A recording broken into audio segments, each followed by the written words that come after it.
All right, SiriusXM 106, it is volume. Feedback. Nick Carter, Lori Majewski, and the film that has sparked much debate in our humble home here in the studio, Miss Americana, of course, the examination, and it's a pretty deep dive into Taylor Swift.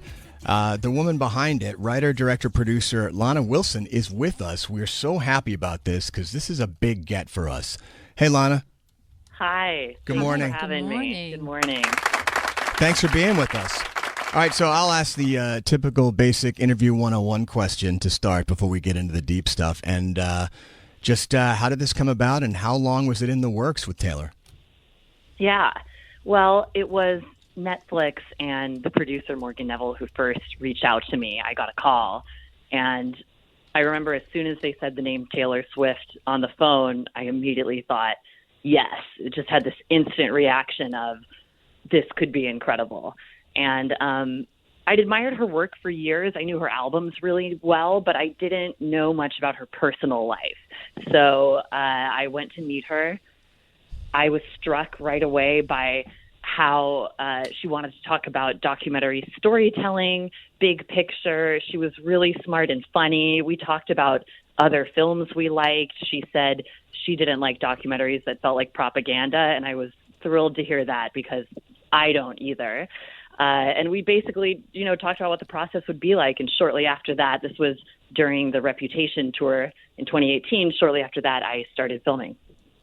I have to say, I'm so psyched that you're on the show today. I got to see a screening out in Hollywood, before, maybe a few days before it came out on Netflix. And when it was over, my friend and I, we stayed up for hours talking about it. We were just, and I was exhausted from Grammys week. I could have slept for a month. And yet we just kept talking about it. But what you just said really struck me because you said she didn't want a documentary that was like propaganda. And, even before, Nick had seen the show, seen the movie, we were having this conversation in the room, and, he was saying, like, she's someone who doesn't like to relinquish control. She must have had final edit, or she must have had say in this documentary.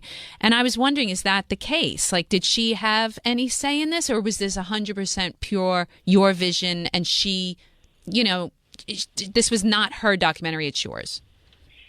Yeah, I really feel like it's my documentary, and that's thanks to her giving me the space and the freedom to find the story that I wanted to tell. Of course, it's like any documentary, it's collaborative, and that, for example, she's sharing some really personal things in this film, and it was important to me, as it is with any subject, to make sure that, she was comfortable with, for example, talking about having an eating disorder in this film. But the process was really like it was with the other documentaries I've made, which is we met, I came in with a ton of questions, but I basically start filming, film, and then I go into the edit room, and I was completely alone there, with the amazing team of editors on this film for months. And you find the story. We shaped a cut that is really similar to the final film. And I did show her the cut when I had a first rough cut, and she loved it. I mean, she was really blown away. But I had total creative space and freedom to find and shape that story before I showed her the cut. So there were no stipulations or parameters. I mean, I'm thinking about how Joe Alwyn, her boyfriend, isn't shown in the film. You just see him from behind. Like, I was just wondering if there were any ground rules. Yeah. Well, anything that could compromise her safety was off limits. And that was something that we had to, keep in mind the whole time. The section with her boyfriend, she wants to keep that relationship private.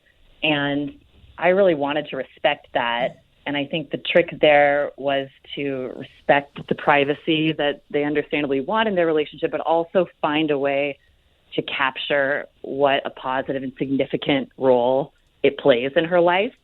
So that was how we came up with that sequence. Well, it's interesting. You just said in your opening remarks that, you admired her, but you didn't really feel like you knew anything about her and her personal life. And I was like, well, I don't feel like any of us did. And the one thing I can say that has been a knock on her for right or wrong, is that she's so calculated, and I think one thing I discovered in the film was that those things that have come across to some as calculated haven't really been that as much as Lori and I have talked about this.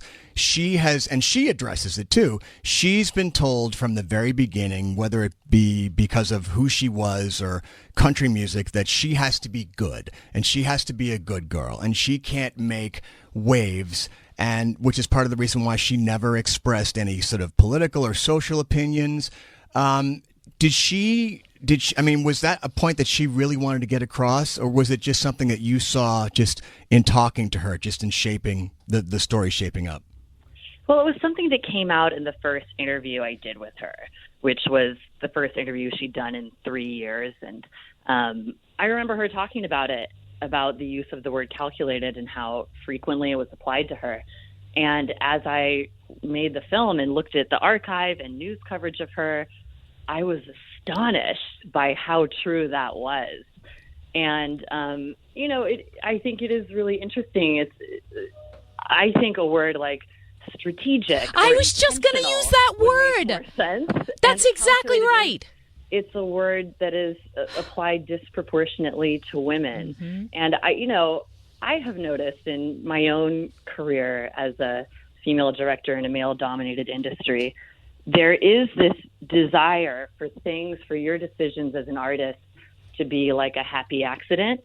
Like often at Q&As, people will see one of my films, and one of the most frequent things I'm asked is people will raise their hands and they'll make some interesting observation about the narrative structure or the visual style of the film, and they'll follow it up with, so was that an accident? Or so was that just luck? And it's because there's this expectation that the decisions you make as an artist are not deliberate and intentional. And so I found it really interesting that calculated is so frequently applied to Taylor Swift and her work for that reason. As if it's a negative, because, men are strong, women are nasty. Men, are strategic, women are calculating and contrived. Mm-hmm. And it's interesting that Taylor Swift, who is arguably the biggest celebrity in the world right now, becomes... You end up with a documentary where she is the centerpiece, both as a celebrity, but both as the every girl. She's speaking for all of us. I mean, that scene, I want to talk to you about that scene where she and her mom and her dad, and I think it's her manager, are sitting around and Taylor's explaining why she wants to come out and endorse the Democratic candidate for Tennessee, Tennessee Senate race. And it's funny, someone, that I work with said to me, well, clearly Taylor was taking advantage of the fact, of that fact that the cameras were in the room. And that's why she was, that's why she ends up crying and she's putting on a show. And it made me so mad because I don't care what her motive was. I care about how it made me feel, how it made me think that she was being spoken, the way she was being spoken to, the way she was being talked over. Tell me about that scene. Yeah. Well, yeah, when I first, brought the footage from that scene into the edit room and looked at it, I immediately thought this is going to be the most powerful scene in the film. And it was something that I wanted to build the entire movie around because I found it so moving and totally genuine and really multi-layered. I mean, there's the politics, which when you see the film, you can understand all these layers that led Taylor to feeling like she had a leash on her in a way and couldn't speak about certain things.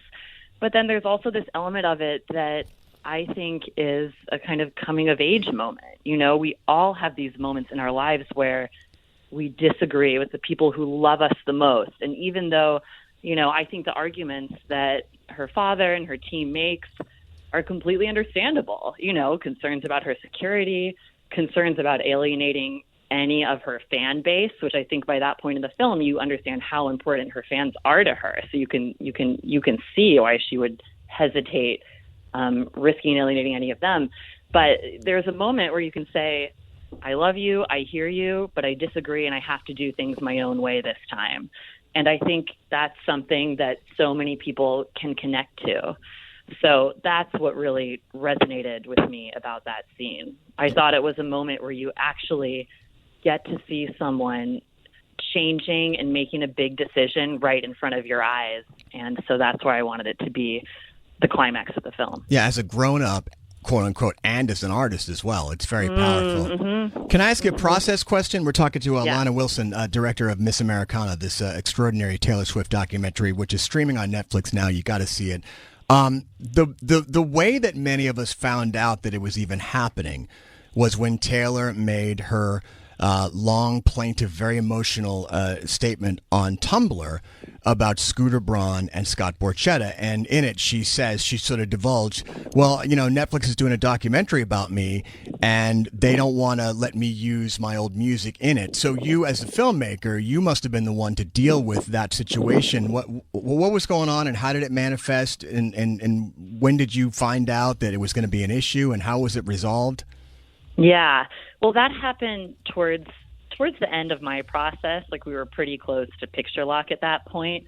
And, luckily I wasn't a producer on this film, so I didn't actually have to deal with it. But, we had this film with all of this music from across 15 years of Taylor's career.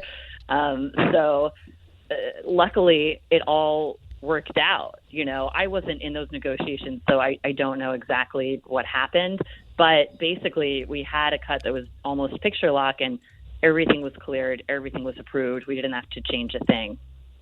No, but what I mean is, all right, so picture lock, by the way, means the film is pretty much done, set. Right. But what I mean is, like, did they ever come to you and say, wait a minute, we might have to put a hold on this, or was it just because worked out? Because you can't use the music. Yeah. That's what I'm saying. Well, I mean, all I know is I knew they had to agree to let us use some of the older music, but I wasn't talking to them directly, so I don't know, what the conversation was exactly, but it was resolved pretty quickly, and we didn't have to change or adjust anything. Yeah, she backed him down. Right. And that's why this documentary is so powerful, because we've been talking about her finding her voice for the last year. We've been talking about how she has been taking on, the big machine with the capital letters and the big machine with small letters. And, but the sense, though, I get from your documentary, Miss Americana, is that there is a price to pay. And maybe it's that it's very, very lonely. That is something that really came through in your documentary. Did you get that sense while you were following her for a couple of years? Yeah, I mean, I think that people have this idea that once you become a celebrity, all of your problems are solved and your life is just a nonstop party, But just because Taylor's a celebrity doesn't mean she doesn't deal with so many of the hurts and the feelings we all go through. We're all going through the world and trying to feel confident in ourselves. And I think I really connected to her as an artist, how scary it is to put your work out there and then to kind of hear the feedback, not just on this thing that you created, but also on you as a person. And she's experiencing that on a really big level, on this massive international stage that almost no one else is experiencing it on. So she doesn't have a lot of peers, which is both a compliment and a quandary. It's because she's done these things that almost no one else has done, and had this astonishing 15-year career in which she has been the sole creative force behind her music and the whole shape of her career. But it's also, going down these roads that not many other people have gone down before. Yeah, that's the crazy thing about it. We've talked about this on the show. She has 85 million Twitter followers. She's got like 100 million Instagram followers. And, that's pretty much, let's say, half of these people all have an opinion.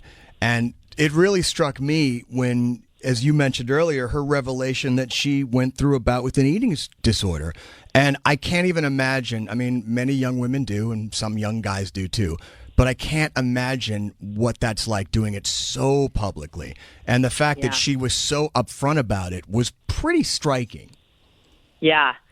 My favorite thing about that scene, well, there are two things. One is that I love the moments when we can catch her just thinking out loud. just voicing her thought process. And in that scene about the eating disorder, I think her thought process and seeing how it's something she still grapples with is something so many people can connect to, because it's that, like, she can still look at a picture of herself and start to overanalyze it and start to feel bad and then have to tell herself, nope, I'm changing the channel in my brain. I'm stepping away from this now. Stop that. So, I really connected to that.